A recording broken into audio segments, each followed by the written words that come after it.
So I think even if we wanted to avoid it, it is time for us to have an awkward conversation about the Cowboys preseason opener.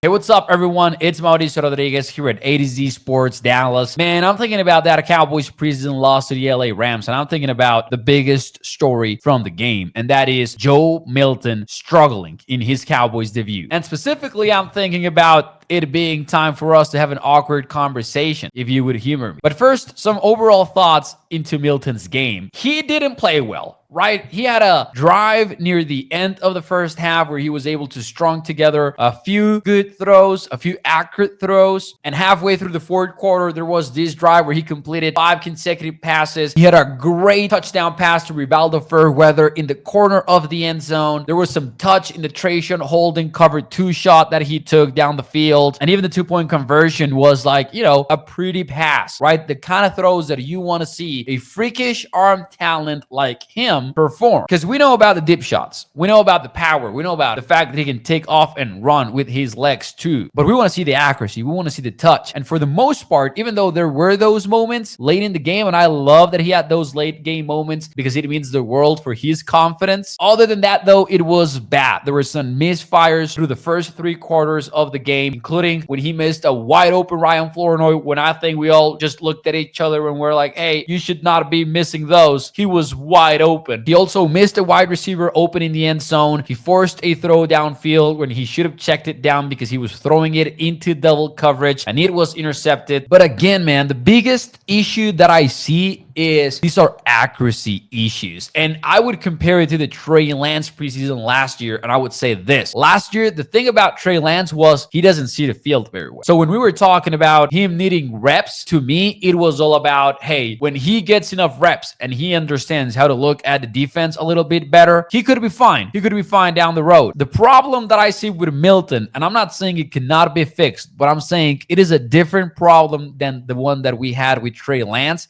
and that is he might see well what the defense is doing. He might make the right decision. The throw accuracy is just not there. And that's different, right? Again, it's something that can be improved. Arm talent cannot be improved. Arm strength can be improved, but not that much if you don't have the talent. There's only so much you can do. Accuracy and seeing the field well and all that, you can fix it, but still not great. And what really concerns me is the fact that this was the issue at New England last year, and it was the issue for many years in the Tennessee Bolts. And I have a lot of friends who are Bolts fans over at A to Z Sports, and they all warned me. They were all like, hey, don't buy into the practice hype, right? Joe Milton is going to struggle when it comes time for him to play a game. And I gave him the benefit of the doubt. I still do somewhat, because I look at training camp and I'm like, man, Joe Milton can play. I feel like this is somebody that needs time to develop, that is a diamond in the rough, but there might be a point in his career when things click for him and he can capitalize on the freakish arm talent that he has. Because even when he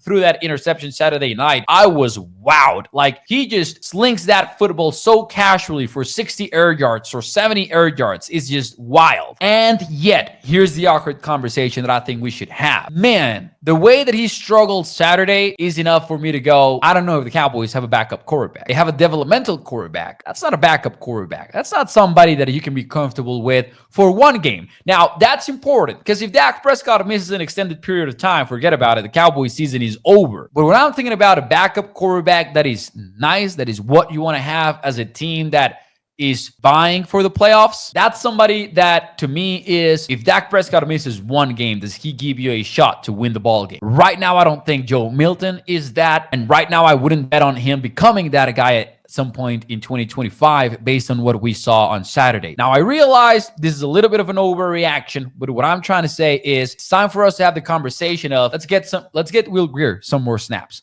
Let's see how he does, because we know a little bit more about Will Grier. Let's see how he performs. At least give Joe Milton some competition for the QB2 spot, because I don't think we've seen that in training camp at all. Maybe this game changes that. Outside help is very difficult to come by this time of the year at this position, so I wouldn't bet on the Cowboys trading for a quarterback or signing a backup quarterback. It's going to be somebody that's already on the team. That door was closed, it felt like. It felt like this was Joe Milton's job. I think Saturday might have opened the door a little bit for us to have some competition at the position. So let's see how that plays out, and let me know what you think in the comments down below.